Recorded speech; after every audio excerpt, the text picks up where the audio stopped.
À l'automne 2015, une publication attire l'attention des historiens de l'art et des médias du monde entier. C'est le catalogue Göring, qui signe un épisode méconnu de notre histoire, la spoliation des œuvres d'art.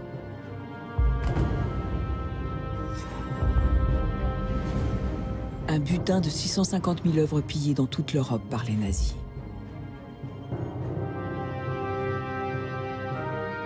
Parmi ceux qui ont érigé ce pillage en système, Hermann Göring.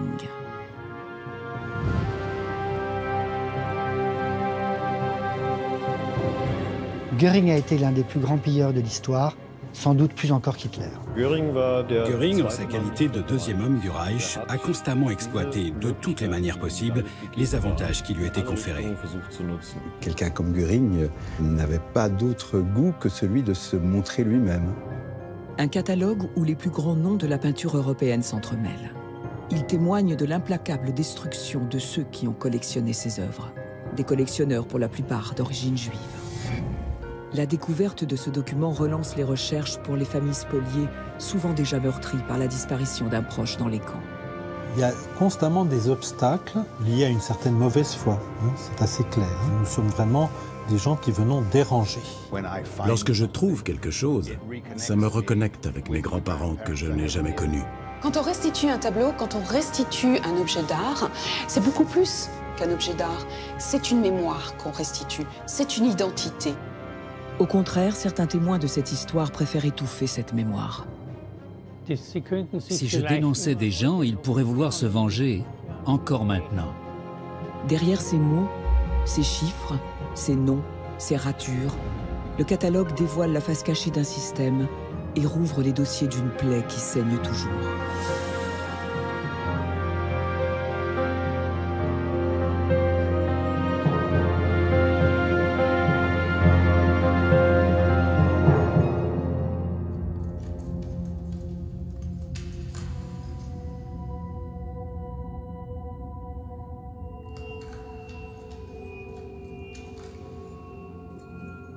Le 15 octobre 1946, quelques jours après la fin du procès de Nuremberg, la nouvelle tombe.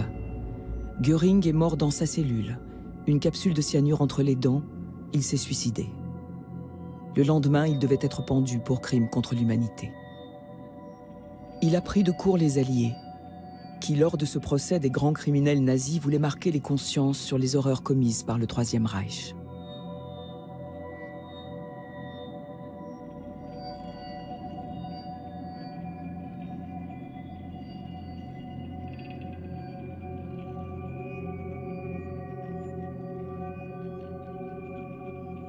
Au-delà des traces de sang, Göring laisse derrière lui des preuves qui, 75 ans après la Seconde Guerre mondiale, refont surface.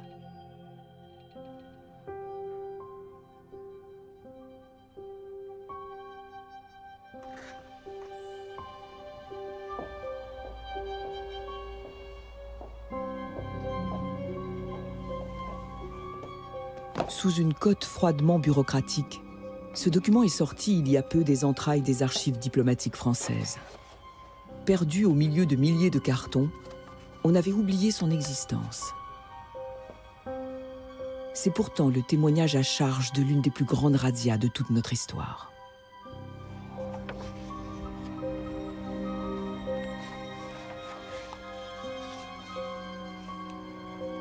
C'est un document tout à fait étrange, il a l'air très anodin. C'est d'ailleurs pour ça qu'on a eu beaucoup de mal à l'identifier, puisqu'il a été constitué sur un registre de courrier utilisé par des administrations, par un magasin, par un épicier. C'est un document de la Shoah, c'est un document de la destruction, c'est un document d'œuvres d'art qui ont été pillées, volées à des familles qui étaient destinées à être déportées, à être assassinées dans les chambres à gaz. Et c'est également un document du plus grand héritage de la peinture européenne. Un registre d'épiciers, où Léonard de Vinci croise Cranach, Rubens, Degas ou encore le Tintoret. Le catalogue détaille aussi sur 286 pages chaque transaction, chaque lieu où le crime a été commis avec une minutie d'orfèvre, et à chaque fois avec un prix, alors que la plupart des œuvres ont été volées. En le feuilletant, on remarque qu'il y a des écritures différentes, des écritures de travail, puisqu'il y a des remords, des retours, des bifures, des corrections, des ajouts nombreux. Et donc, ce qu'on voit, c'est à la fois ce quotidien du pillage, cette banalité du pillage, et aussi ce document d'un collectionneur. C'est un document qui veut mettre en avant la réussite de son propriétaire, de nouveau riche, comme ça, de nouvel homme de pouvoir, qui veut soigneusement comptabiliser tout ce qu'il a accumulé. C'est un trophée, en fait. Cette collection n'est pas qu'une simple marotte d'un puissant dignitaire nazi. Pour la comprendre, il faut plonger dans la personnalité complexe de Göring. Hermann Göring est né en 1893. Son père n'est jamais là. Il est administrateur de la colonie Sud-West-Africa en Namibie, où aura lieu le premier génocide du XXe siècle, le massacre des Herero. Le jeune Hermann grandit dans le château Burg-Weldenstein de son parrain, Ritter von Eppenstein, d'origine juive. C'est lui qui va l'initier à la peinture. Pendant la Première Guerre mondiale, Göring va tout faire pour être considéré comme un héros de l'aviation allemande. Et il veut plus. Sa rencontre en 1922 avec un certain Adolf Hitler va lui permettre d'assouvir sa soif du pouvoir. Ensemble, ils vont fomenter un putsch à Munich en 1923 afin de renverser le régime en place. Un échec total. Le groupuscule est facilement arrêté. Pourtant, Hitler continuera de faire confiance à cet homme différent des autres.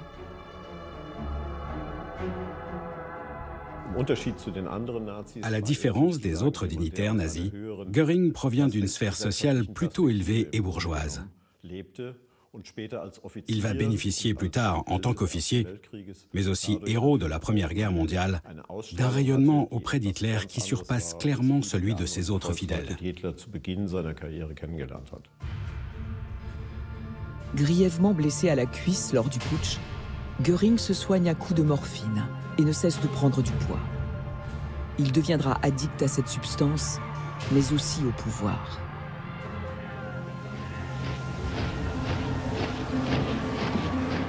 Il s'engage activement dans le parti et deviendra le numéro 2 du régime aux côtés d'Hitler, qui sera nommé chancelier en 1933.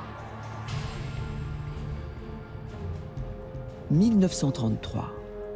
C'est justement la date d'entrée de la première œuvre dans le catalogue Göring. Le buste de Vénus, un tableau de Jacopo de Barbari, un artiste qui a travaillé pour Rodolphe II et Maximilien Ier, deux grands empereurs du Saint-Empire.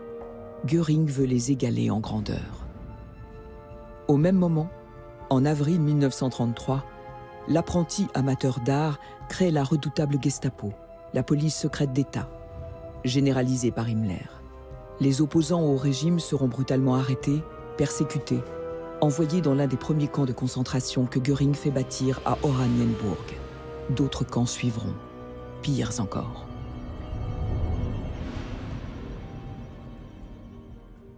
Sa collection ne cesse alors de s'enrichir grâce à de nombreux cadeaux, et en particulier ceux de l'homme fort du régime. À l'époque, les deux dignitaires s'apprécient encore. Cela ne va pas durer. Nous sommes le 12 janvier 1937, entre dans la collection un tableau du peintre Alfred Knir. C'est un portrait d'Hitler qui est offert par Hitler lui-même à Göring. Et alors, le portrait d'Hitler est valorisé à une très forte somme, on imagine dans le contexte du régime, puisque la valeur qui est donnée à ce tableau est de 35 000 Reichsmark. Dans le catalogue, on trouve d'autres cadeaux d'Hitler, en général pour l'anniversaire de Göring. Par exemple, un tableau de Cranach, l'un des 57 tableaux de Cranach ou attribués à Cranach que l'on retrouve dans le catalogue. Donc ce peintre rhénan de la fin du Moyen-Âge, c'était une obsession des princes allemands au XIXe siècle. Donc ça c'est très clair, on voit que Göring veut se constituer un passé. Et puis c'est une peinture qui est considérée comme par essence allemande. Le choix des œuvres témoigne de l'idéologie nationale socialiste en action. Comment Göring manœuvre-t-il pour enrichir sa collection? Il va bâtir un empire économique immense, en confisquant des usines appartenant une fois de plus à des propriétaires juifs. Il crée les Göring Reichswerke, des entreprises industrielles d'État dédiées à la production de guerre. Il s'impose comme l'interlocuteur principal et le fait savoir. Sa cupidité ne connaît pas de limite. En raison des nombreuses fonctions qu'il occupe, Göring gagne déjà très bien sa vie. Cela ne l'empêche pas de bien faire comprendre aux industriels son désir de bénéficier de cadeaux et d'attentions diverses lors de son anniversaire ou à d'autres occasions. Cela concerne notamment les œuvres d'art, c'est-à-dire qu'il fait clairement comprendre sa passion de l'art à ses interlocuteurs. Ces derniers n'hésitent donc pas à assouvir la soif d'art de Göring, afin de décrocher des contrats et des appels d'offres dans le cadre de la préparation à la guerre. Les autres dignitaires se faisaient graisser la patte avec des cadeaux, c'est vrai, mais pas de manière excessive et orchestrée comme ce fut le cas pour Göring. À la fin des années 30, Göring est au fait de son pouvoir. Comment va-t-il rassasier sa boulimie de collectionneur? Les événements à venir y pourvoiront.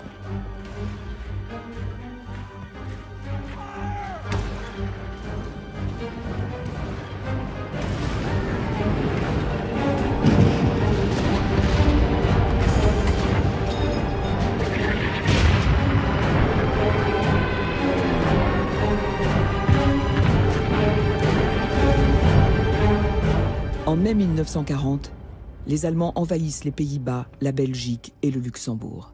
Le nombre de ces acquisitions s'élève alors à 200 tableaux. Göring ne fait donc pas mystère de son intention de piller méticuleusement les territoires conquis. Un homme cynique, sans foi ni loi, il lui faut tout. L'occupation de la France arrive à point nommé pour satisfaire un peu plus son appétit pour les œuvres d'art. Il s'agit pour les Allemands et pour les nazis, plus particulièrement bien sûr, il s'agit de surpasser l'éclat de la France. C'est ça d'abord, surpasser l'éclat de la France en s'appropriant ses biens, surpasser l'éclat de la France en s'appropriant ses richesses. Il y a en effet des collections extrêmement riches parce que la France simplement est un lieu où le marché de l'art est extrêmement important depuis le XIXe siècle.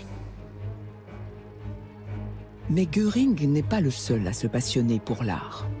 Hitler veut aussi sa part du butin pour son projet de musée monumental à Linz, en Autriche. Entre eux, la concurrence va devenir féroce.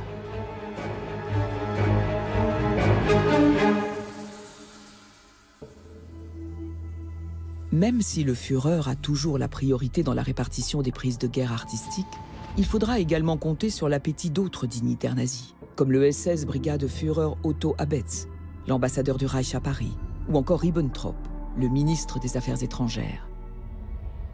Dans ce marigot, quelle stratégie Göring va-t-il mettre en place pour rester le maître de ce pillage?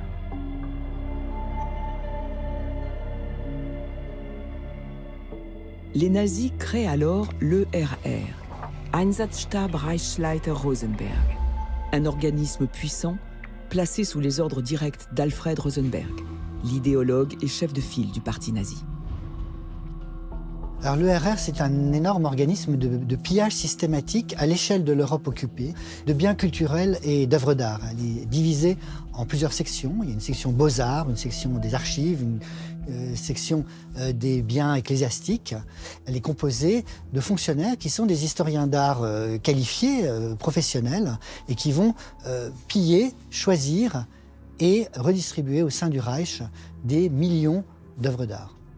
L'ERR n'est pas dirigé par Göring, il est dirigé par Alfred Rosenberg, mais Göring, de par son pouvoir, va obtenir un droit d'accès au butin de l'ERR et va pouvoir envoyer certains de ses hommes choisir parmi le butin qui a été collecté à Paris, à Amsterdam, à Bruxelles. Mais lui, ce qui l'intéresse, c'est le meilleur.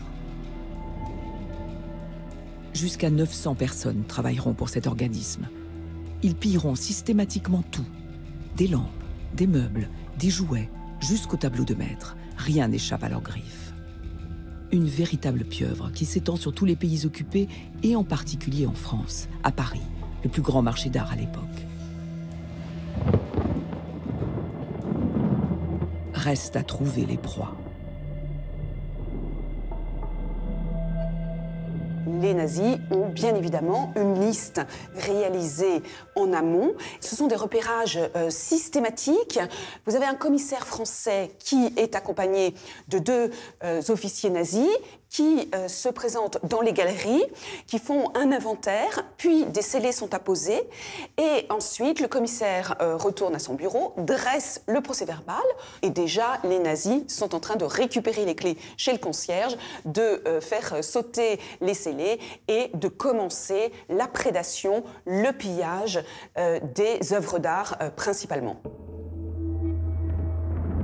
Sur les 50 grandes galeries de la capitale, la moitié sera aryanisée ou spoliée. Elles appartenaient à des familles juives. Le RR frappe également aux portes de certains collectionneurs. Parmi eux, les Rothschild. Leur nom apparaît plus d'une centaine de fois dans le catalogue. C'est l'un des grands mythes antisémites européens, puisque la banque Rothschild symbolise la mainmise des Juifs sur la finance et sur l'économie, et donc sur les États. Donc, les collections Rothschild vont rentrer dans l'orbite de l'ERR, vont être systématiquement confisquées, et il y a 2 hiérarques nazis qui vont avoir un droit de priorité. Alors le premier, c'est Hitler. Il a le droit de priorité de se servir dans ce butin. Ce qu'il va faire en récupérant l'astronome de Vermeer, donc un des grands tableaux de la collection d'Édouard de Rothschild, qui dirige la branche parisienne de la famille. Et puis le deuxième, c'est Göring. Et on voit des œuvres de des collections Rothschild qui rentrent dans le catalogue, particulièrement un tableau de Fragonard, magnifique, la jeune fille devant une statuette chinoise.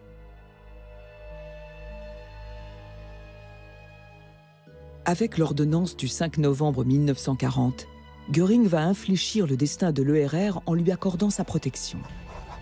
Une stratégie pour mieux s'assurer le contrôle des biens pillés. 13 jours plus tard, Hitler, excédé, réplique par une autre ordonnance. Toute œuvre d'art confisquée devra être envoyée sur le champ en Allemagne et mise à sa disposition personnelle. Une décision aux effets limités. Car sur le terrain, tout en ménageant habilement le Führer, Göring manœuvre pour son propre intérêt. On assiste à une division des tâches dès lors que Göring et Rosenberg s'unifient sur la marche à suivre, en se débarrassant de la concurrence. Rosenberg s'occupe donc de gérer le pillage, alors que Göring s'occupe de la distribution. Ça ira à Hitler, et ça, plutôt à ma collection. Puis, grâce aux nombreux moyens de transport dont il dispose, comme ces trains spéciaux, Göring s'occupe aussi de l'acheminement en Allemagne. L'organisation est désormais bien en place. Mais où vont-ils pouvoir exposer ces milliers d'œuvres volées? Göring a besoin d'un lieu. Tout va se jouer derrière la place de la Concorde. Le musée de Jeux de Paume est choisi par les nazis comme lieu de stockage parce qu'en fait, il est à l'abri des regards indiscrets, il est au cœur de Paris et donc, souvenons-nous que la rue de Rivoli accueille la Feldkommandantur du Grosse Paris, donc c'est tout à fait idéal pour surveiller de très près ce musée de Jeux de Paume. Alors, ce Jeu de Paume va accueillir des expositions d'un genre tout à fait particulier, puisque pour la venue d'Hermann Göring, et on sait qu'il vient plus de 20 fois au musée de Jeux de Paume, on va présenter des expositions d'œuvres spoliées aux familles juives. Souvent, il passe à toute vitesse, il visite ça à toute vitesse, il monte les tableaux du doigt et puis on les décroche pour lui. Ça montre quand même cette obsession de sa collection, c'est une des grandes œuvres de sa vie. Ça témoigne de ce personnage qui d'ailleurs a voulu mettre en scène sa démesure. Lui-même se disait homme de la Renaissance, c'est-à-dire seigneur de guerre, mais en même temps mécène, avide de la plus grande beauté.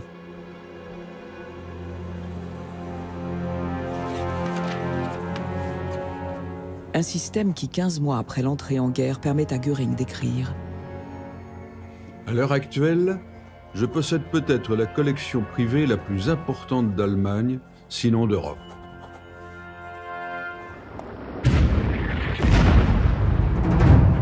Une boulimie d'art étonnante, alors qu'on imagine le Reichsmarschall sur tous les fronts. sur toutes les batailles, comme la propagande aime à le montrer.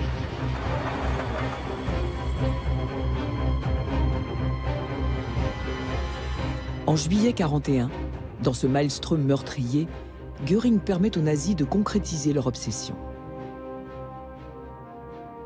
Il signe un document, rédigé par Eichmann et Heydrich, le chef de la police de la sécurité du Reich, instaurant la solution finale qui aboutira au massacre de 6 millions de Juifs.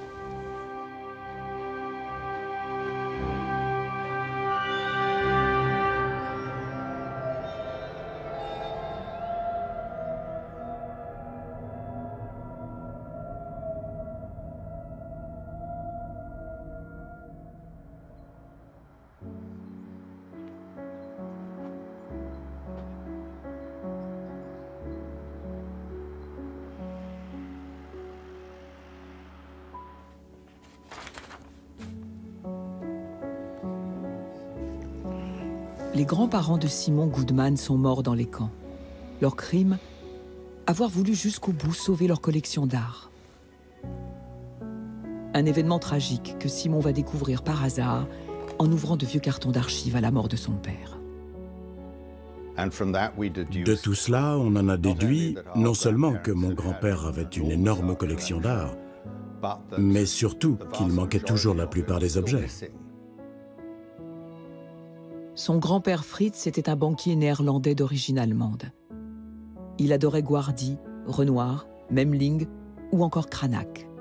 Une collection familiale très réputée constituée également d'objets d'art.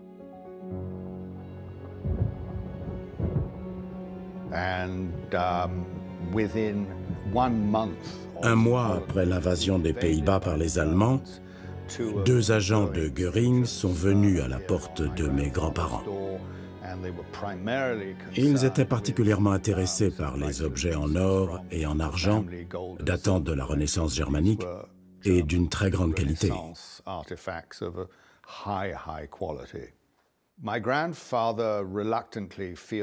Mon grand-père a pensé qu'en leur donnant certains de ces objets qu'il recherchait, il le laisserait tranquille, ce qui a fonctionné pendant un temps.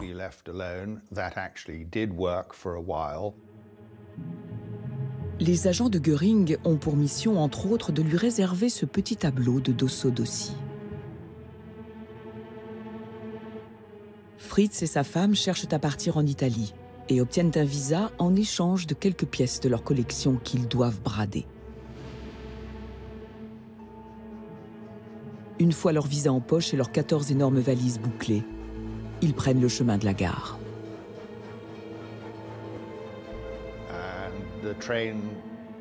Le train n'est pas allé en Italie, mais à Berlin. Là, 2 agents d'Hermann Göring les attendaient. Ils étaient surtout là pour leur faire signer des documents afin qu'ils renoncent au trust familial, qui gérait la collection des œuvres de la Renaissance.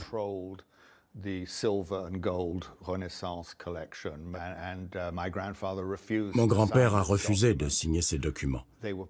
Et ils ont mis mes grands-parents dans un autre train avec une escorte de SS. Et le train est arrivé le lendemain près de Theresienstadt.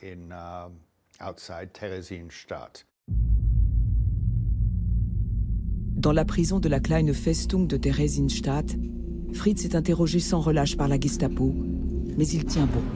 Une torture qui durera presque 1 an. Il sortait du bâtiment en sang après avoir été battu. Et les autres prisonniers lui disaient « Mais pourquoi tu ne leur donnes pas les objets en argent ? Ils les auront de toute façon. Pourquoi mourir pour cela ?» Il leur répondait « Si je leur laisse mes dernières possessions, et en particulier la collection d'orfèvrerie que Göring veut absolument, je n'aurai plus rien pour négocier avec eux.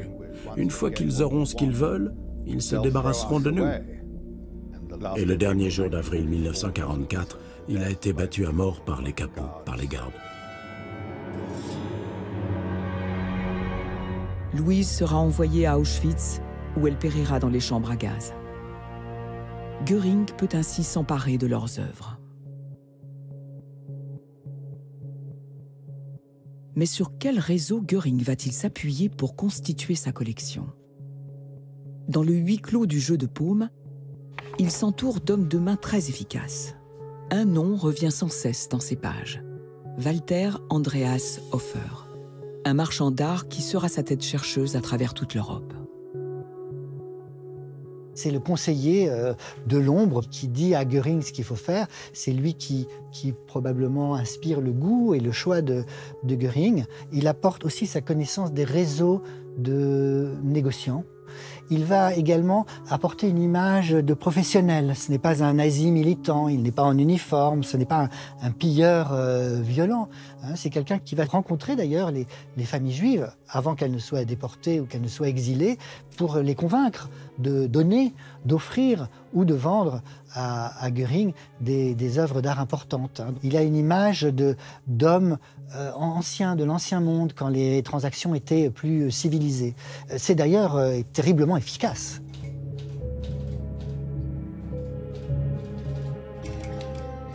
Parmi les toiles repérées, Hofer lui signale un tableau rare. Le portrait de l'infante Marguerite, provenant de la collection de la baronne Alexandrine de Rothschild.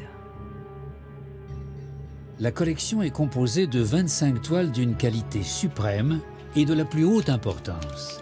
Et parmi elles, un tableau de Velázquez, que vous devez acquérir pour votre collection par tous les moyens.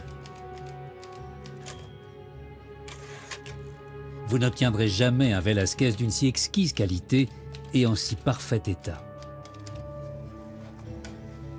Après la guerre, cette toile d'une si exquise qualité s'avérera finalement être un faux.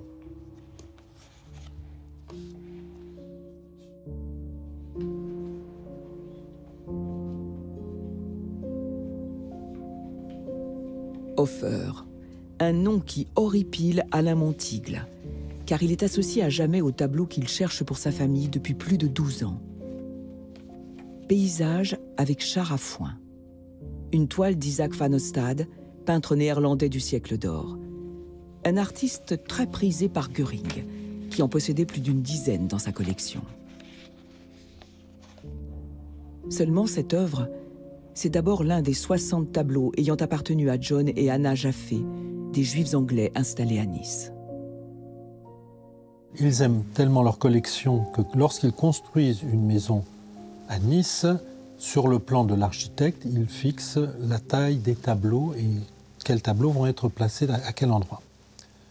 On disait à cette époque que le seul musée à Nice, c'était chez eux. Ils n'avaient pas d'enfants et ce sont un peu leurs enfants, ces tableaux. Dans leur maison, Anna et John collectionnaient des Turner, des Rembrandt, des Goya ou encore des Guardi. Mais cette vie douce au soleil du midi va basculer quand Anna, veuve depuis plusieurs années déjà, disparaît à son tour. Anna meurt en 1942. Tous ses biens sont confisqués par le commissariat aux questions juives, tout ce qu'elle avait dans sa maison, et tout va être vendu aux enchères par le commissariat aux questions juives. Je prends par exemple 3 chaises en mauvais état, son fauteuil de malade, 3 têtes d'oreiller, et puis l'ensemble de sa collection de tableaux, mais absolument tout, tous ses vêtements, tout. Donc cette vente est organisée par le régime de Vichy, mais les Allemands, notamment des représentants de Göring et de Hitler lui-même, sont présents à cette vente, ou font intervenir des intermédiaires. Disperser, envoler la collection de 60 tableaux. Quand le neveu d'Anna et John Jaffe, le grand-père d'Alain, revient en France après avoir dû fuir, il ne reste plus rien. En 14 ans, il n'a qu'une seule restitution, qui est un tableau de Goya, très beau tableau, mais il a embauché un très bon avocat, très très cher, qui n'a pas eu beaucoup de résultats, mais c'était l'époque, et pour payer l'avocat, on doit vendre le tableau. Mon grand-père s'est usé à vouloir rechercher ces tableaux, avec en face de lui des murs de mauvaise foi, d'antisémitisme, de tout ce que vous voulez. Donc il est mort en ayant simplement une restitution. Alain a repris le combat de son grand-père et a déjà retrouvé 10 tableaux sur les 60 disparus. Aujourd'hui, la découverte du catalogue lui donne des indices supplémentaires sur le tableau de Van Ostade, où le nom de Hofer est avancé. Alain travaille sur cette piste.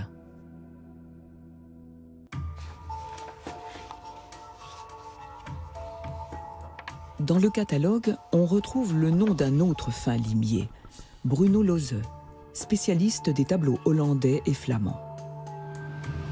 C'est l'homme de Göring à Paris. Il va passer toutes les années d'occupation à Paris. Son bureau est dans le jeu de paume et il va repérer les œuvres les plus importantes qui pourraient intéresser le maréchal du Reich. C'est également un grand profiteur.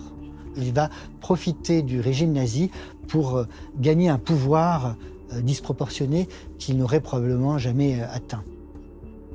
Si Hofer fuit les objectifs, Lose aime être sur la photo, avec ses collègues, au restaurant, avec sa maîtresse.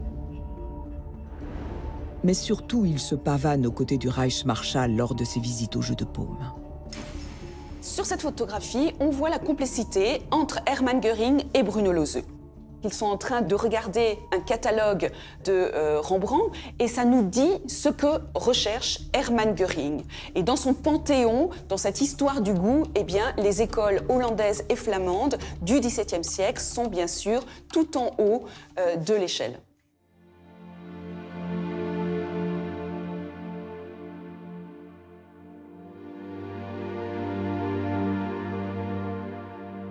Mais existe-t-il d'autres preuves du crime que le catalogue lui-même?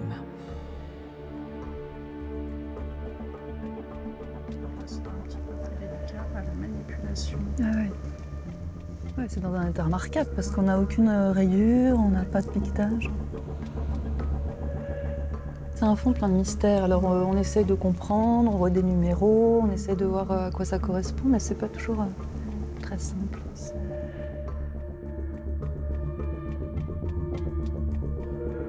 Ces 1046 négatifs sur plaque de verre des tableaux sont de nouvelles preuves de cette collection à l'odeur âcre. Ces négatifs photographiques sur verre étaient en très mauvais état, puisque un quart était brisé, morcelé ou lacunaire, et le reste était très empoussiéré et parfois légèrement ébréché. Enfin, on avait un véritable problème de conservation dû au fait que ces plaques ont voyagé d'Allemagne en France. Ensuite, elles sont arrivées au Quai d'Orsay au début des années 1991-92. On les récupère et on commence à les étudier. À partir de ce moment-là, elles se stabilisent. On n'y touche plus. Mais toutes les années précédentes, évidemment, on causait de grands dégâts. Et puis on a un autre exemple très parlant. C'est ce Tiepolo, parce que cette plaque de verre, en fait, ne correspond à aucun tirage papier. On sait qu'elle a été faite en 1941, et on a également un numéro Reichsmarschall. Et donc c'est grâce au catalogue qu'on a pu identifier le Tiepolo, puisque aucune mention d'artiste, rien n'est indiqué sur le ruban noir. Chaque prise de guerre artistique était ainsi soigneusement répertoriée, annotée et photographiée. Une manière pour Göring de s'inscrire en tant que grand collectionneur dans la lignée des princes allemands. Tout ce qu'on a là, en effet, fourmille d'informations. C'est-à-dire qu'on a des informations de différentes époques et puis des informations qui permettent de reconstituer un puzzle. Le puzzle de la constitution à la fois de cette collection très particulière, mais aussi de l'histoire de chaque tableau. Arriver à comprendre d'où vient ce tableau, est-ce qu'il a été spolié, acheté, par qui, etc. Donc pour l'historien de l'art, il y a une mine. Il y a une véritable source inédite de moyens de savoir comment cette collection a été constituée et qui, finalement, a été victime de cette mégalomanie. Comment ces documents inédits sont-ils parvenus jusqu'à nous? C'est grâce à cette femme, Rose Valland. Attachée de conservation au jeu de paume, elle risque chaque jour sa vie pour surveiller ce trafic illicite. Elle ne le sait pas encore, mais son activité d'espionne sera déterminante dès la fin de la guerre.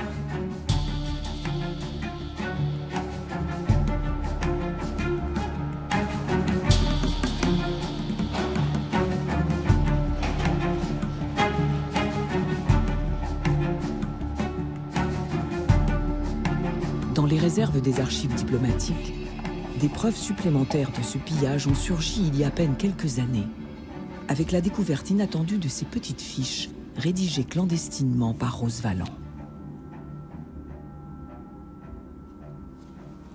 On voit que ces fiches, elles ont été rédigées dans l'urgence. On sent que l'écriture est rapide.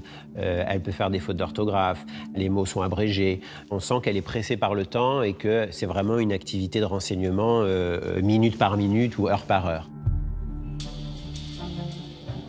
Dans la gueule du loup, elle prend tous les risques. Chaque soir, elle recopie ces informations et les remet en secret au directeur du Louvre, qui l'a placée là pour sa personnalité discrète et rigoureuse. Par exemple, elle va citer les différentes visites du maréchal Göring au musée du Jeu de Paume. Elle va essayer de donner des précisions sur les œuvres qui arrivent au musée, de donner des noms d'artistes, de donner des titres d'œuvres.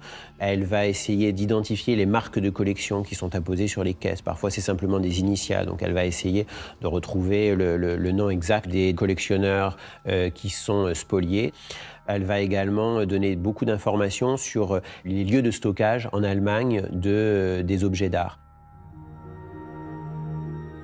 L'activité au Jeu de Paume est d'autant plus intense qu'elle est entretenue par un marché de l'art très actif, voire euphorique, alors que la guerre bat son plein.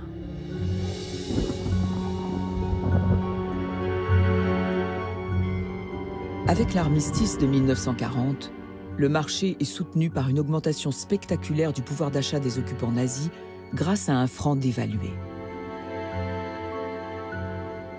Une aubaine pour Göring. Et c'est sans compter sur les lois de Vichy, qui mettent en place la confiscation administrative des biens juifs. Les entreprises, les appartements, mais aussi les collections d'art qui n'ont pas encore été volées par les Allemands, seront placées sous le contrôle d'un administrateur judiciaire français qui a tout pouvoir pour les vendre.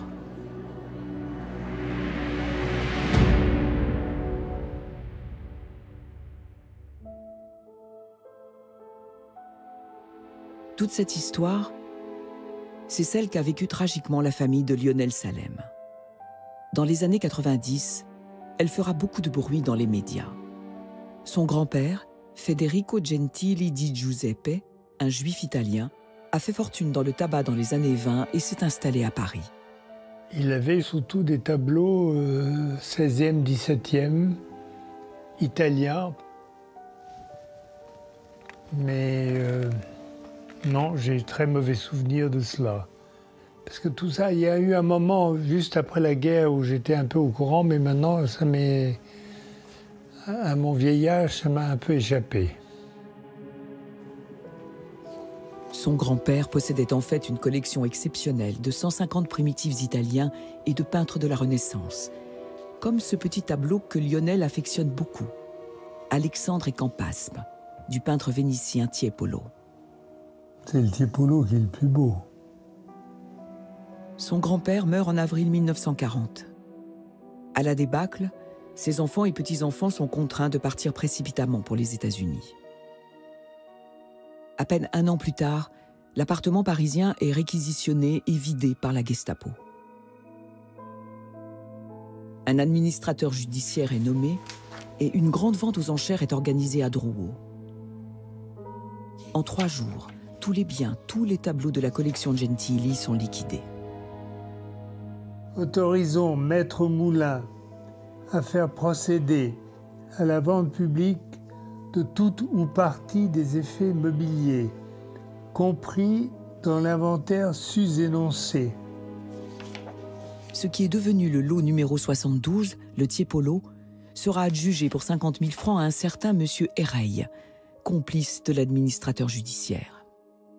Certains de ces tableaux, et celui-là en particulier, dans la vente forcée qu'il y a eu en 1941, ont été marqués comme attribués à, alors que c'était un vrai Tiepolo. C'était une façon de faire baisser les prix. Le Tiepolo passera ensuite de main en main pour atterrir finalement dans celle de Göring. À l'époque, le jeune Lionel ignore tout de cette vente spoliatrice, qui deviendra pourtant le combat de sa vie et celui de sa famille pendant plus de 50 ans. Un combat qui va bousculer le milieu feutré des musées.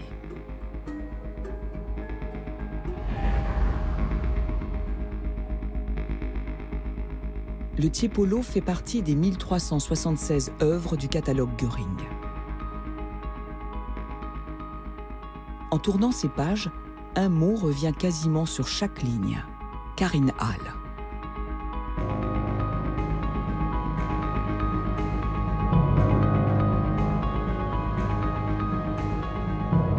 Situé au nord de Berlin, au cœur d'une forêt immense, c'est le lieu le plus emblématique de toutes les possessions du Reich Marschall, mais surtout la destination finale d'une partie des œuvres pillées. Un palais de 4000 mètres carrés à la hauteur de sa mégalomanie. Karin-Hall était initialement un pavillon de chasse, c'est-à-dire un lieu privé. Suite à l'inauguration de son agrandissement en 1935, cela va très vite prendre la forme d'un lieu officiel et gouvernemental. Étant donné qu'Hitler déteste les tâches diplomatiques et les réceptions officielles qu'il faut tenir régulièrement, Göring le fait à sa place. C'est lui qui en fait sera le représentant du Troisième Reich.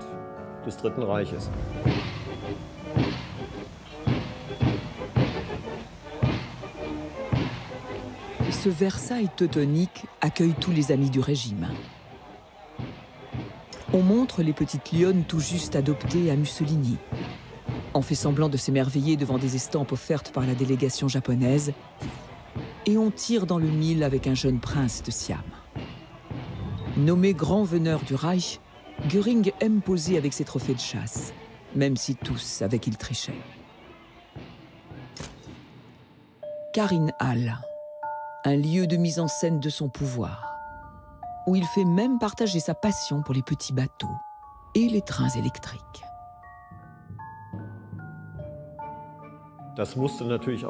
Karin-Hall doit donc évidemment être décoré tel un lieu diplomatique. Il essaye donc, avec des œuvres déjà en sa possession ou des œuvres qu'il s'est fait offrir, de le décorer selon sa vision de l'art. Un style qui doit pouvoir traduire son goût personnel aux visiteurs. Et Göring adore ça. Göring adore ça. Donc, il adore exhiber ses richesses et impressionner en quelque sorte ses hôtes à Karin-Hall avec cette espèce de profusion toujours désordonnée d'ailleurs. Mais le regard des visiteurs reste suspendu quand ils découvrent la galerie dite des merveilles. 5 mètres de large sur 17 de long, elle est entièrement recouverte d'œuvres d'art. La visite de la galerie de Karin-Hall devient un rituel pour tous les visiteurs d'importance, les diplomates. Un rituel auquel on est obligé de prendre part en compagnie du maître des lieux. Göring, qui se pense comme un prince de la Renaissance, mécène et seigneur de guerre, fait étalage à Karin-Hall de son prétendu amour de l'art. L'amour de l'art pour l'amour de l'art. Il n'y a pas ça chez les nazis, évidemment. Jamais. L'art est toujours un moyen pour un but, un moyen pour une fin. Il s'agit de perfectionner la race aryenne. Dans le cas de Göring, qui se fiche pas mal de ses théories de son côté, ce dont il s'agit, c'est en effet de faire servir l'art à son pouvoir, à son propre éclat. C'est un instrument simplement de puissance, de pouvoir et de prestige.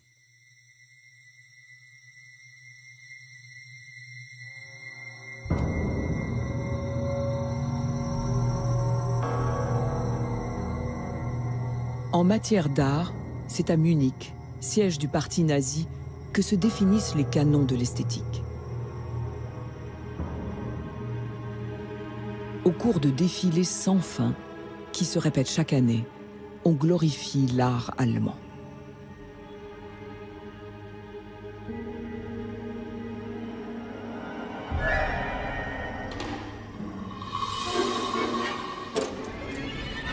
Face à cet art officiel, les nazis organisent en 1937 une exposition qui sera son antithèse, celle d'un art qu'ils jugent dégénéré.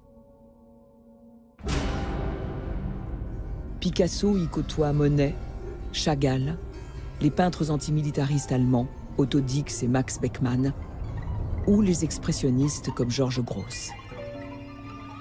Ils seront plus de 3 millions, souvent forcés, à venir se presser devant ces 20 000 œuvres exposées dans un chaos bien orchestré. On sait que cette exposition a connu à l'époque une très forte fréquentation.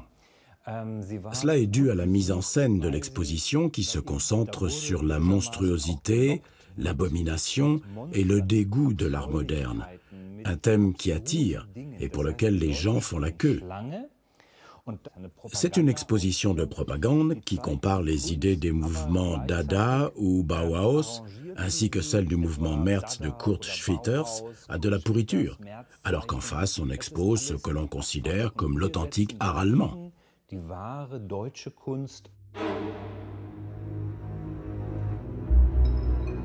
L'art dégénéré, un concept qui remonte à quelques années déjà, avec parmi les nombreuses publications sur ce thème, le livre de Schulze-Naumburg, L'art et la race. Dans ce livre, il est écrit que les personnes amoindries et en mauvaise santé vont produire un art dégénéré, alors que celles qui sont grandes, développées, fortes et blondes vont produire quelque chose d'élaboré et de sophistiqué. Ce concept d'affiliation entre la biologie et la production d'art date de 1928. Mais le livre de Schulze-Naumburg n'en est qu'un parmi tant d'autres. Et c'est seulement plus tard, quand Hitler la mettra en avant, que sa théorie sortira de l'ombre et aura un grand retentissement.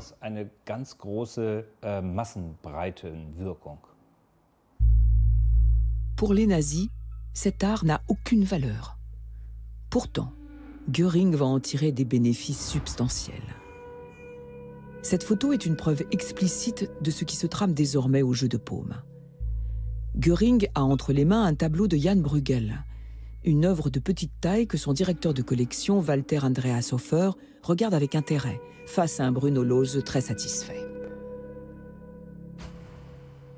On a ici un combat entre les maîtres anciens et les maîtres modernes, avec un rapport complètement incroyable où 4 Matisse, finalement, équivaudrait à la valeur du port d'Anvers de Jan Bruegel. C'est un moyen d'acquérir une œuvre à très peu de frais, puisque les œuvres sont prélevées de la salle des martyrs, les œuvres ont été confisquées principalement aux familles juives, et donc, finalement, elles servent de monnaie d'échange.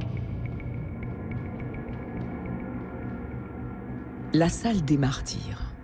C'est le nom que Rose Valland donne à cette pièce coupée du reste du musée par un rideau sombre. Tout l'art dit dégénéré y est conservé. C'est là que les sbires de Göring viennent puiser pour alimenter leur trafic. Rose Valland note comme elle peut ces échanges toujours ponctués de champagne et de cigares. Je pense qu'Hermann Göring, tout d'abord, est très avare, on le sait, hein, et Bruno Lose lui propose un moyen assez formidable de découler cette marchandise dans un marché d'art parallèle avec les œuvres d'art modernes qui ne peuvent pas aller dans le Reich parce que honnis par les critères esthétiques nazis, mais qui vont trouver leur propre destinée à la fois sur le marché de l'art parisien, mais également avec une filière suisse très intéressante qui participera au blanchiment de ces œuvres qui auront été spoliées par les nazis.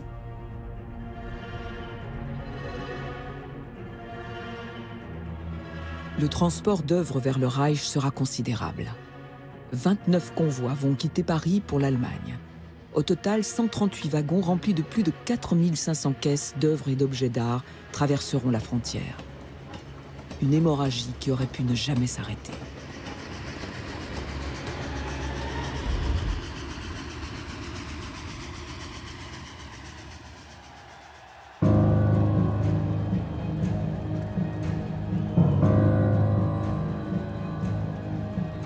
En mai 1945, l'Allemagne est à l'agonie et l'Europe est peu à peu libérée.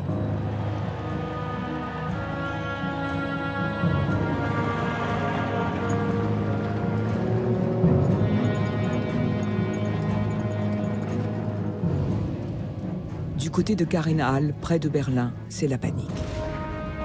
Göring ordonne de détruire à coups de bombes, plus de 80, son palais aux 1001 tableaux.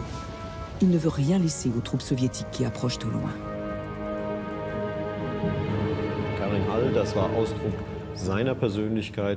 Karenhal était l'incarnation de sa personnalité, de ses désirs et de ses passions. Le lieu ne doit être transformé ou profané sous aucun prétexte. Le choix est donc vite fait. Le pavillon est détruit afin qu'il ne tombe pas dans les mains de quelqu'un d'autre que lui. C'est donc un acte purement égocentrique, et non un acte ou un souhait d'effacer des traces, comme on pourrait le croire.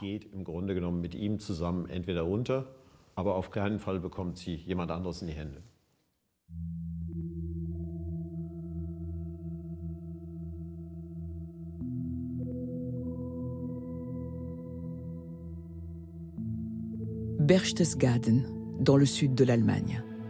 C'est au-dessus de cette ville que se trouvait la résidence d'été d'Hitler. Si le Reichsmarschall est obsessionnel, il n'est pas fou pour autant. Quelques semaines avant l'explosion de Karin Hall, il a pris soin de remplir plusieurs trains afin de mettre sa précieuse collection à l'abri dans les tunnels sécurisés de la montagne de Berchtesgaden, une zone fortifiée. Sur le quai de la gare, il laisse 2 trains en stationnement qui intriguent les passants et le jeune Maximilien Hofbauer. À l'époque, je devais faire le trajet en train entre Königssee et Unterstein tous les jours pour aller à l'école. Et un jour, dans cette petite gare, se trouvait un wagon de marchandises à l'arrêt, bizarrement gardé par 2 SS. Étant jeunes et curieux, nous demandons ce qui se trouve à l'intérieur, ce à quoi on nous répond qu'il s'agit de munitions destinées au front de l'Est. Une réponse qui ne satisfait pas les habitants, car le front de l'Est est loin, et ici on sent bien que la guerre connaît son dernier souffle.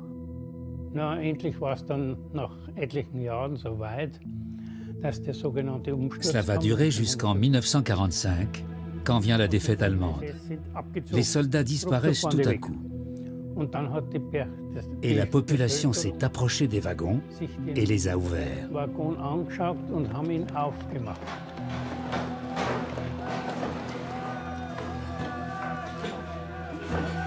Otto Fischer avait 16 ans. Il a été le témoin de toute la scène.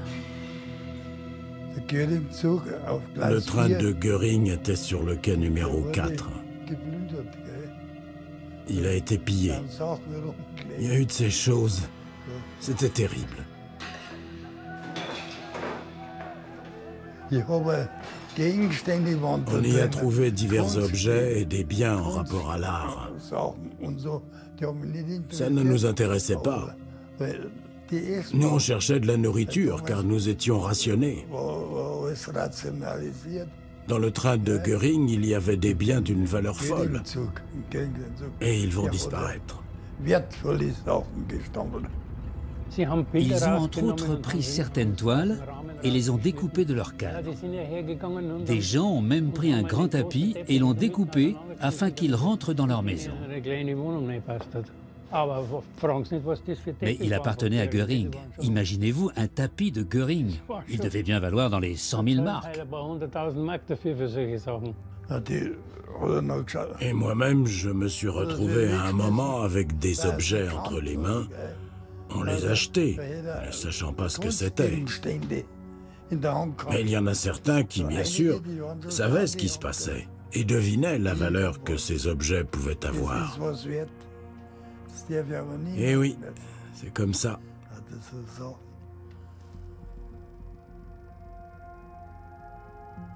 Quand les Alliés débarquent à Berchtesgaden, ils ne peuvent que constater la mise à sac du train. Impossible de savoir ce qui a été dérobé.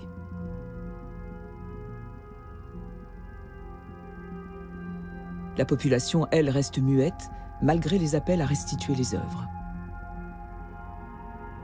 Aujourd'hui encore, le secret de ce vol pèse sur toute la ville.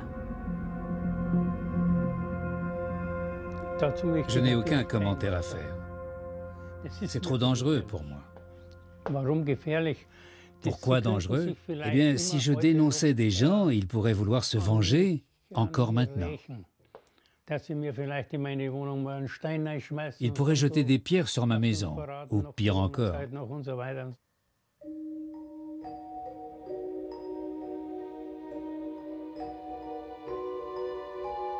Que sont devenues ces œuvres d'art 2 fois victimes de vol? Seul Robert Brandner, un antiquaire de la ville, ose briser le silence. Un jour, je passe devant la cour d'une dame. Je vois qu'elle baigne un bébé dans un imposant réceptacle en forme de cygne fait d'or et d'argent. Je me rends compte que cette dame donne le bain à son bébé dans un magnifique bassin qui servait en fait à rafraîchir le champagne de Göring. Il y a une autre personne qui avait caché un tableau de Spitzweg dans son grenier. Je suis allé avec quelqu'un jeter un coup d'œil dans ce grenier. Et malheureusement, le résultat était terrible. Les pigeons, les mites, les rongeurs, l'effritement dû à la chaleur. C'était une catastrophe.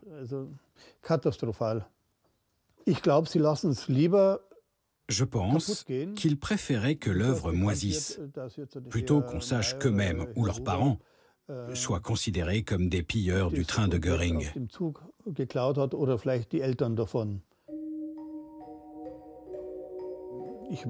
Je peux vous dire qu'au moins 30 objets du train de Göring se trouvent toujours à Berchtesgaden. Mais ça, je ne peux pas en parler. Ils sont dans les greniers ou encore emmurés. J'aurais tellement à raconter.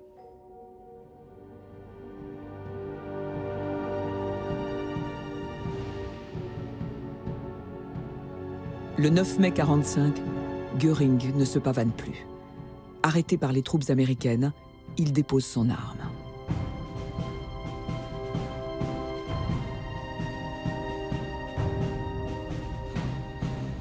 These 39 volumes, which are before me, contain photographs of works of art secured by the Einsatzstab. Le 46e jour du procès de Nuremberg est consacré aux spoliations des œuvres d'art. Pour la première fois, les juges les qualifient de crimes. Dans la salle, Rose Valland écoute avec attention les propos de Göring, qui tente, comme il peut, de minorer la portée de ses actes.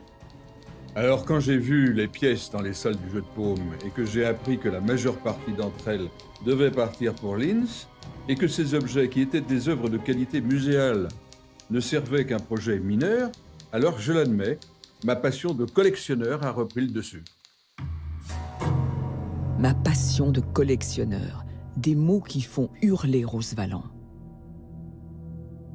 Début octobre, la sentence tombe.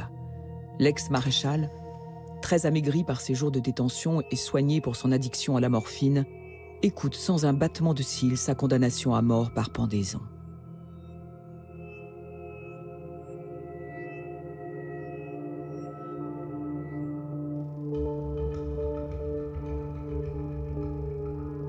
Dans les entrailles de Berchtesgaden, les Américains découvrent très vite les caches de Göring et sortent, une par une, les peintures, les sculptures et les quantités innombrables de pièces remarquables qu'il a amassées.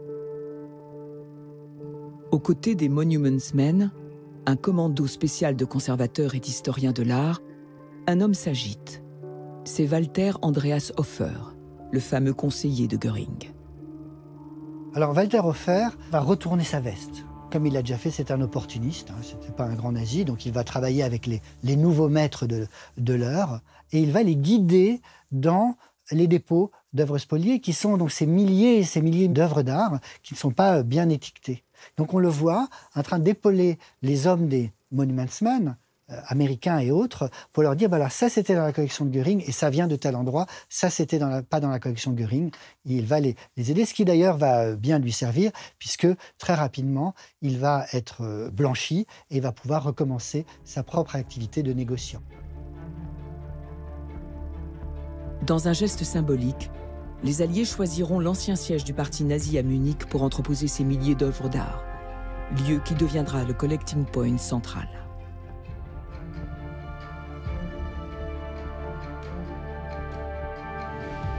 Au cœur de cette fourmilière, où l'on trie, classe, cherche à identifier les œuvres, Rose Valland tient enfin sa revanche sur les pilleurs. Nommée capitaine, elle dirige la commission de récupération artistique en Allemagne. Ses notes prises en cachette au jeu de paume seront des éléments déterminants dans le processus de restitution.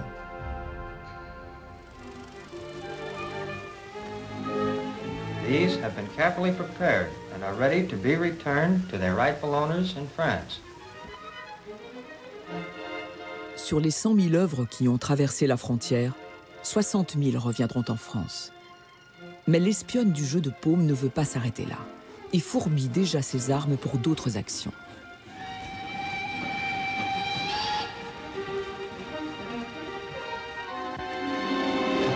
Dans toute cette pagaille, le catalogue Göring se trouve sans doute avec les dossiers qui accompagnent les œuvres du Reichsmarschall. Mais à ce moment-là, personne ne l'a encore identifié. Il faudra attendre quelques années pour qu'il sorte de l'ombre.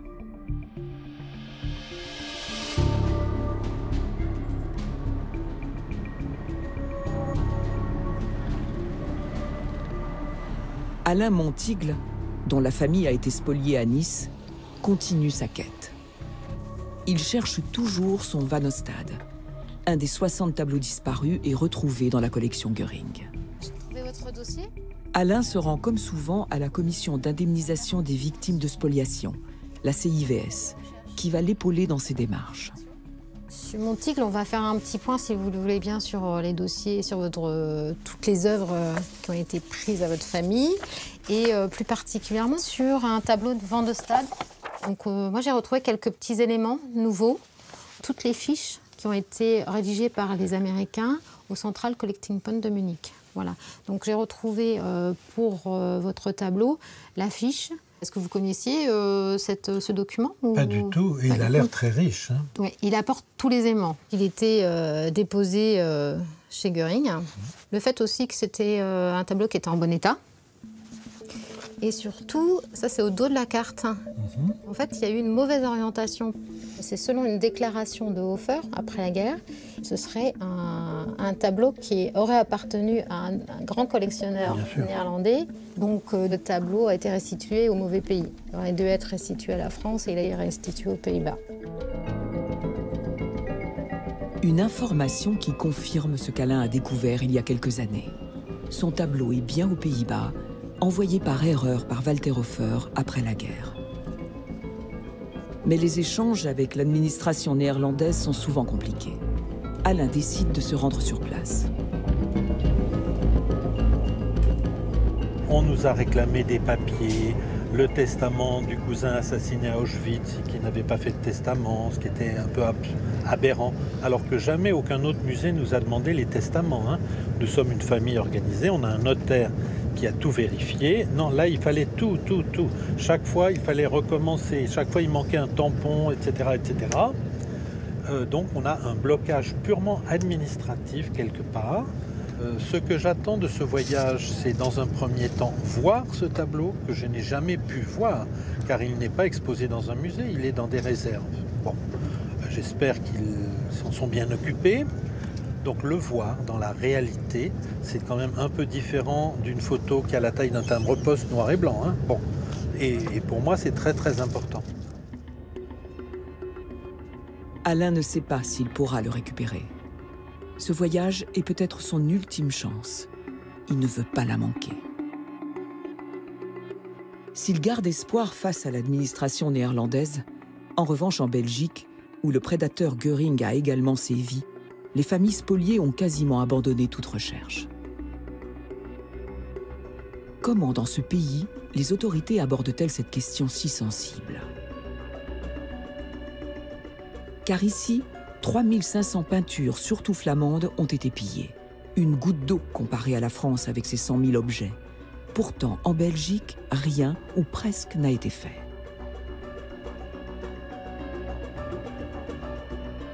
Après des années d'inertie, une cellule a été créée en 1997 pour restituer des biens spoliés. Une cellule constituée aujourd'hui encore d'une seule personne. Moi, je suis seulement arrivé ici au début des années 2000. Et à partir de ce moment-là, on a mis beaucoup d'énergie pour faire des recherches à restituer certains tableaux spoliés ou œuvres d'art spoliées, mais les résultats étaient pas formidables, c'est-à-dire on a pu restituer 3 tableaux. Dans ces dossiers, le cas d'une des principales victimes de cette spoliation, Hugo Andrisse, un industriel d'origine juive. Un peu avant la guerre, il fuit aux États-Unis et met à l'abri, pense-t-il alors, sa collection dans un grand musée de la ville. La collection Andrisse était déposée au musée du Cinquantenaire. Leur chauffeur privé a communiqué aux autorités nazies que cette collection s'y trouvait.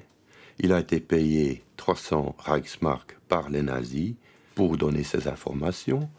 Et la suite a été que cette collection a été transférée au musée Jeu de Paume à Paris. Si dans l'immédiate après-guerre, l'essentiel de la collection a été récupéré grâce aux Alliés, seul un tableau manque à l'appel. C'était Göring qui l'avait récupéré pour sa belle collection.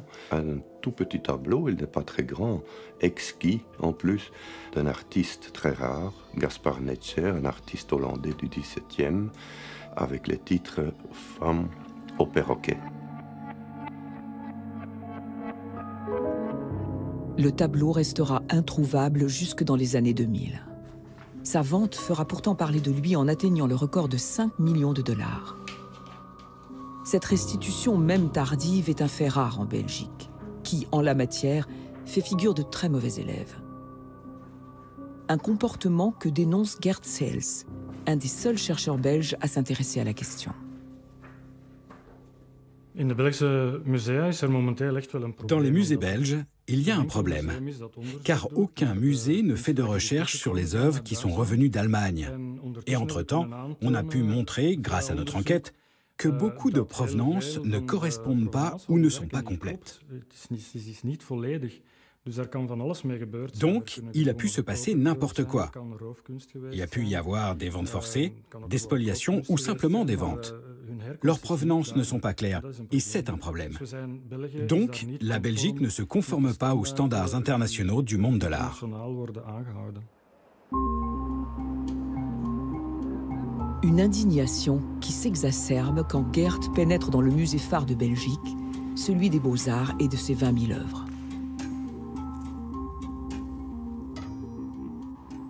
Nous sommes ici dans 2 salles, avec des œuvres qui ont été offertes par Frans Ohlens. Frans Ohlens était un médecin bruxellois. En 1988, il a offert sa collection au musée et a été salué pour son altruisme et sa citoyenneté. Mais si on regarde les archives, on remarque qu'il a eu une vie cachée pendant la Seconde Guerre mondiale, une double vie. Il avait beaucoup de contacts avec les nazis. Il a fait affaire avec eux plusieurs fois. Il a entre autres cofinancé une peinture pour le 50e anniversaire de Göring. La critique envers ces salles, ce n'est pas le fait que des œuvres spoliées y soient exposées, mais plutôt si ça n'aurait pas été de bon ton de mettre à l'entrée de la salle un petit panneau mentionnant qui était M. Ohlens et quel fut son rôle durant la Seconde Guerre mondiale.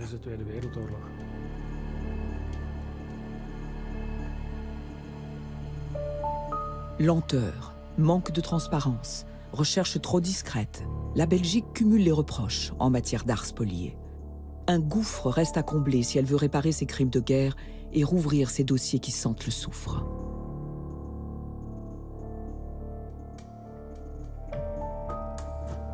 En France, parmi les œuvres revenues, certaines vont connaître un destin singulier. Les services de récupération des armées alliées ont retrouvé en Allemagne les œuvres d'art volées. Ainsi, plusieurs milliers de pièces rares sont rentrées en France et sont exposées au musée de l'Orangerie. Leur nom, MNR, pour Musées Nationaux Récupération. Plus de 2000 œuvres orphelines seront ainsi placées sous la garde des musées. À charge pour eux de retrouver leur propriétaire légitime.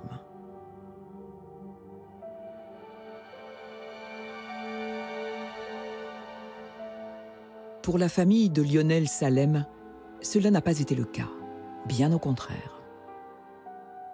Quand on revient après la guerre, moi j'ai 8 ans, donc je ne m'occupe pas des affaires de famille, et ma maman va se battre, et longuement se battre, pour se faire restituer par le Louvre, en particulier, des tableaux. Elle va montrer que les tableaux lui appartenaient, elle va montrer les photos de la collection, la liste de la collection, Parce que vous savez, quand un tableau rentre dans un musée, le musée considère qu'il est à lui et pour de bon. Toute sa vie, sa mère ne cessera d'écrire, de négocier avec le musée. En vain. Dans sa famille, 4 personnes ont été déportées pendant la guerre. L'attitude du Louvre était de dire « vous avez eu beaucoup de chance de survivre à la guerre, puisque vous étiez juif, vous avez pu partir au Canada et aux États-Unis, alors ne poussez pas la boule trop loin ». C'était leur façon de parler. Ils ne le disaient pas comme ça, mais... Ma mère, qui pourtant était très distinguée et avait du mal à parler de façon vulgaire, a dit « ces salauds du Louvre ne veulent pas nous rendre ces tableaux qui sont à nous ». Ça, c'était très fort dans la bouche de ma mère. Si à l'époque, Lionel vit cela d'un peu loin, il pressent qu'un jour viendra sa riposte, quand il reprendra la suite de sa mère.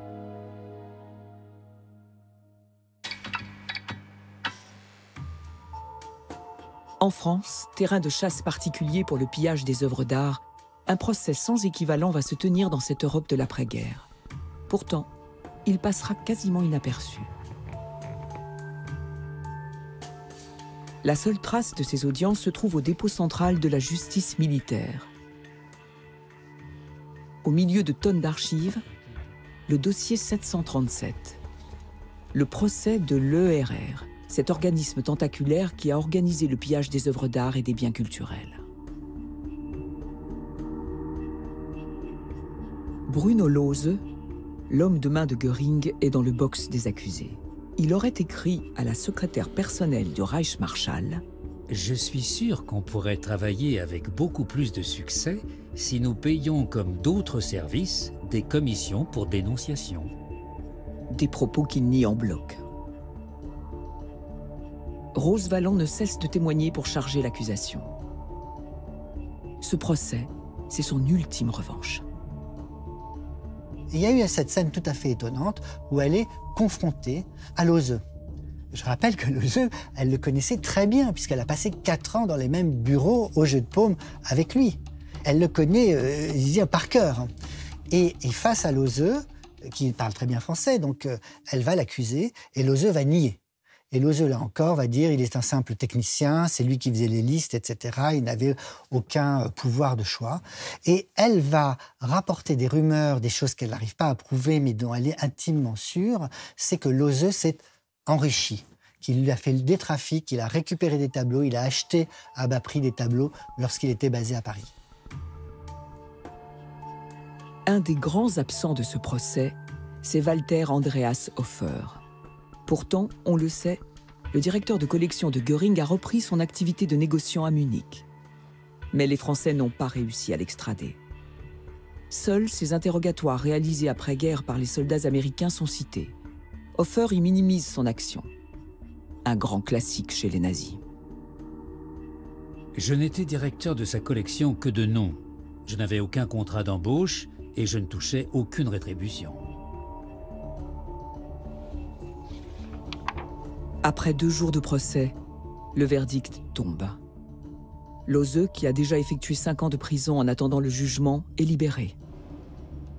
Hofer est lui condamné à 10 ans de travaux forcés, mais ne purgera jamais sa peine. Rose Valland est atterrée. C'est une instruction pour pillage, pillage de biens culturels, de biens français. Ce n'est pas une instruction pour crime contre l'humanité, pour recel de biens liés à un génocide, premièrement. Deuxièmement, il y a la temporalité, c'est-à-dire que ce procès se tient tard, très tard dans la chronologie des procès d'après-guerre et de l'épuration. C'est un moment où la clémence s'installe. Il y a les premières lois d'amnistie qui ont été votées et de toute façon, ces pilleurs apparaissent comme du menu fretin par rapport aux grands criminels qui ont arrêté les Juifs, etc. Et puis, il manque une pièce à conviction essentielle dans ce procès, le catalogue Göring, qui, à l'époque, en 1950, n'a pas encore été identifié. Il va sortir de l'ombre grâce à Rose Valland, toujours elle, qui apprend sa découverte en juin 1952 en Allemagne. Elle réclame son transfert en France. Pour elle, c'est une prise de guerre qui restera longtemps sur son bureau.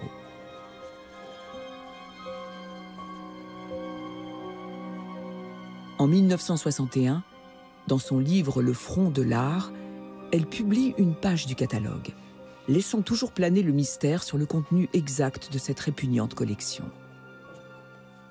Il faudra attendre plus de 50 ans encore pour qu'il sorte au grand jour et qu'il fasse la une du monde de l'art.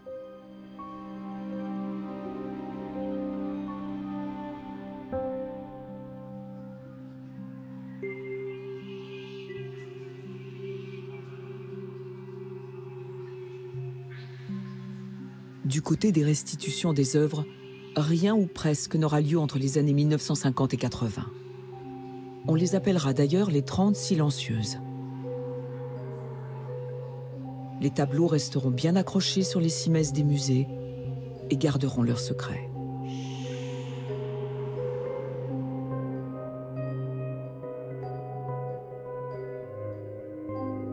Pourtant, le besoin de reprendre là où les choses se sont interrompues va se faire de plus en plus pressant dans les familles. Avril 1997, une date gravée dans la mémoire de Lionel Salem. Au Louvre se tient une grande exposition sur les MNR, ces tableaux placés en dépôt dans les musées, faute de propriétaires. Depuis quelques années déjà, Lionel travaille avec son avocate sur les tableaux de la famille dont certains se sont retrouvés dans les mains de Göring. Donc Lionel se propose d'aller au Louvre, d'aller voir s'il retrouve les 3 tableaux, puisque à cette époque-là, on travaillait sur 3 tableaux, et il en trouve 5. Je tombe sur 5 tableaux, dont un tout près de la Joconde, où c'est marqué « Ancienne collection Gentilly ». Donc il m'appelle tout excité, me disant « J'ai vu les tableaux avec la mention Federico Gentilly ». Et j'en ai vu 2 autres. Et le Louvre tout de même affichait haut et fort qu'ils étaient toujours prêts à rendre des tableaux si on pouvait légitimement montrer qu'ils appartenaient à telle ou telle famille. Donc, je demande la restitution des tableaux au Louvre. Et je n'ai aucune réponse. Je crois pendant 2 ans. Je n'ai pas la moindre réponse, je les relance. Eux considèrent que la vente, cette fameuse vente aux enchères, ces ventes aux enchères, puisqu'elles s'étendent entre avril et mai 1941, ces ventes aux enchères sont légales. Et donc ces tableaux n'appartiennent plus à la famille de Federico Gentilly di Giuseppe. Et je décide de faire un procès au Louvre pour obtenir la restitution de ces tableaux. Il faut rendre à César ce qui appartient à César tout de même, et c'était important. L'avocate va alors exhumer une ordonnance oubliée de 1945. Qui définit des critères précis sur les spoliations. Après de nombreuses batailles juridiques, la vente de 1941 est annulée. Le Louvre est contraint de restituer les œuvres à Lionel. J'ai dû un peu danser dans la rue, je pense, parce que c'était inespéré de gagner ce procès. On a eu les tableaux restitués un matin. Un camion très discret est arrivé à 6 h du matin et à déposer les tableaux chez nous. Et tous les lots de la vente sont restituables. Et on arrive à se faire restituer en Allemagne, se faire indemniser aux États-Unis. Et comme ça, on a toute une période assez courte, mais toute une période pendant laquelle ce qu'on a pu localiser est restitué, indemnisé, et la porte est ouverte. Aujourd'hui, les restitutions sont de plus en plus nombreuses. Les musées se mobilisent. Même si pour les familles, c'est encore trop peu. D'autant que le temps passe et que les mémoires s'effritent.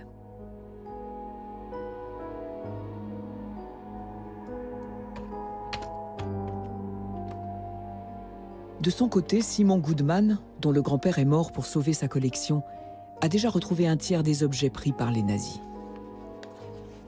Le tableau de Dossodossi que Simon a découvert grâce au catalogue Göring est quant à lui toujours introuvable.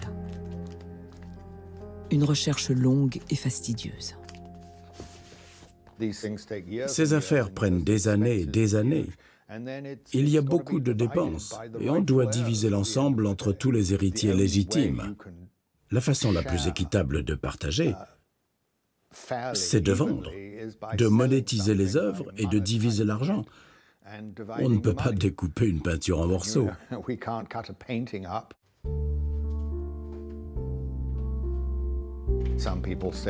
Les gens pensent que l'on fait ça pour de l'argent. Et je leur dis, et alors, c'est mon argent, c'est mon héritage.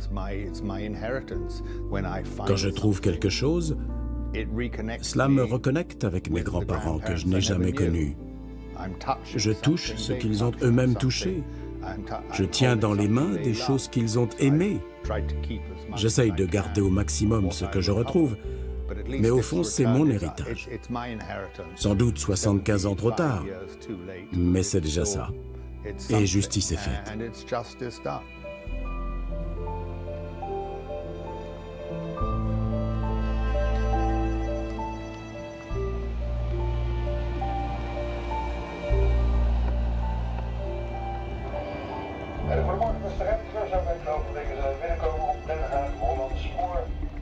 Arrivé dans la capitale des Pays-Bas, Alain Montigle se rend dans le dépôt des biens culturels. Il espère bien voir son tableau, qu'il ne connaît qu'en noir et blanc. Voilà. Good afternoon, Mr. Montigle. Nice to meet you. As you can see, it's a depot filled with mixed works of art, modern art, but also a part of the collection from the National Art Collection. And on this, you have the Van Ostade unloading the hay wagon. Yes, of course. And oh, the colors, it's incredible. Yes. Because I only saw black and white, the little 1943 pictures which they took, yes. Yes. On sent presque que ça peut bouger. Je sens que ça s'élargit et qu'il y a un paysage complet du XVIIe siècle hollandais qui apparaît. Je ressens enfin, bon, à la fois la fin d'une longue attente et aussi le fait de mieux comprendre ces gens que petit à petit je comprends mieux. Chaque fois que je vois un de leurs tableaux, ça y est, je suis de nouveau avec eux, avec John et avec Anna Jaffé.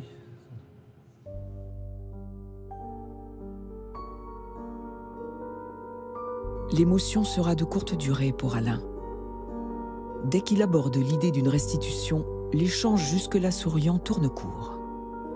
I can understand that it's difficult for you, but I have to act within the legal framework. But I'm not asking you. No. Don't you worry. I have to work within the legal framework and only restitute when all the 12 legal heirs are confirmed and we have all the information from them.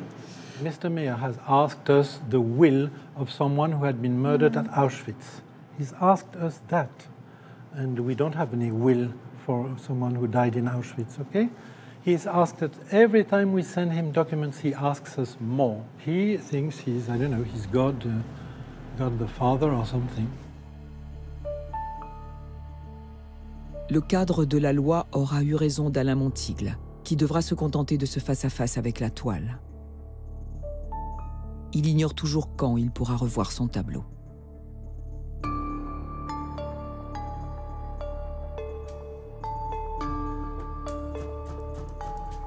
Le catalogue n'est pas qu'une simple liste d'œuvres pillées.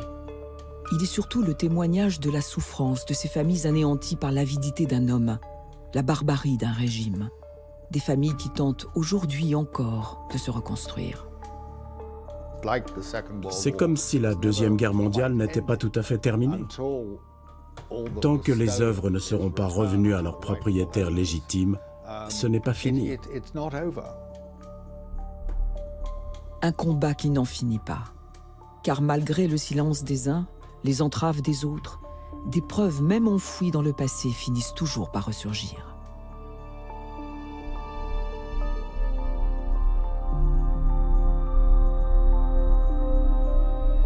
Karin Hall, l'antre de Göring, fascine toujours. De nombreuses légendes circulent, nourries par Göring lui-même lors de son interrogatoire à Nuremberg, sur l'existence d'un vaste cimetière d'œuvres d'art. Göring pensait pourtant avoir tout détruit avec ses 80 bombes.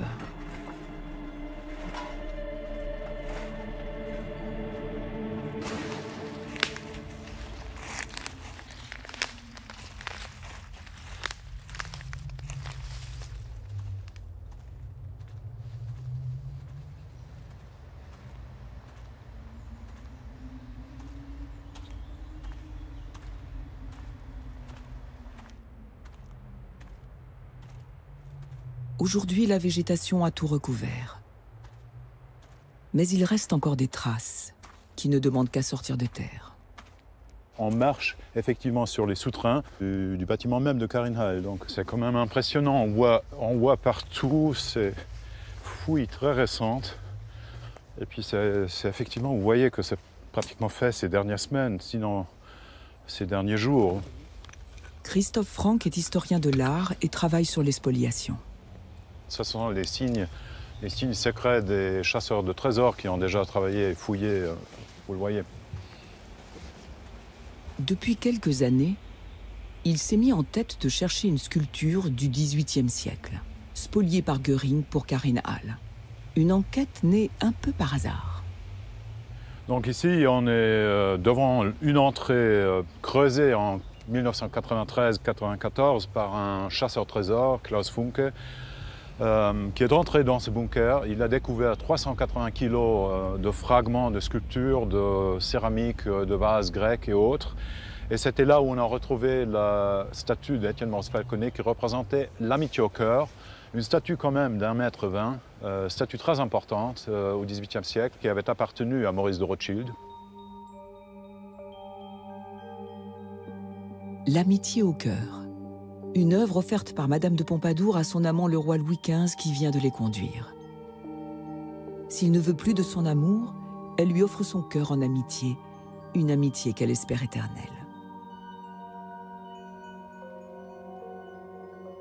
Finalement, après des années d'enquête et de négociations, Christophe réussit à retrouver la statue tant recherchée. C'était extrêmement émouvant parce qu'elle avait perdu sa tête. En même temps, le fer dans le marbre la faisait apparaître comme elle était ensanglantée. Elle avait perdu les bras. Et à côté, il y avait aussi un petit carton. Et on m'a permis de l'ouvrir. Il y avait plusieurs fragments. Et tout d'un coup, je ne croyais pas à mes yeux parce qu'on avait retenu le petit cœur de l'amitié au cœur, qui représentait le cœur de Madame Pompadour, qu'il offrait en tremblant, comme disait Diderot, à Louis XV. Donc à ce moment-là, j'étais extrêmement ému et j'avais dit mais écoutez, qu'est-ce que c'est que ça? C'est pratiquement une figuration, c'est une allégorie de la spoliation génocidale. Elle a perdu sa tête et en même temps, elle a retenu son cœur.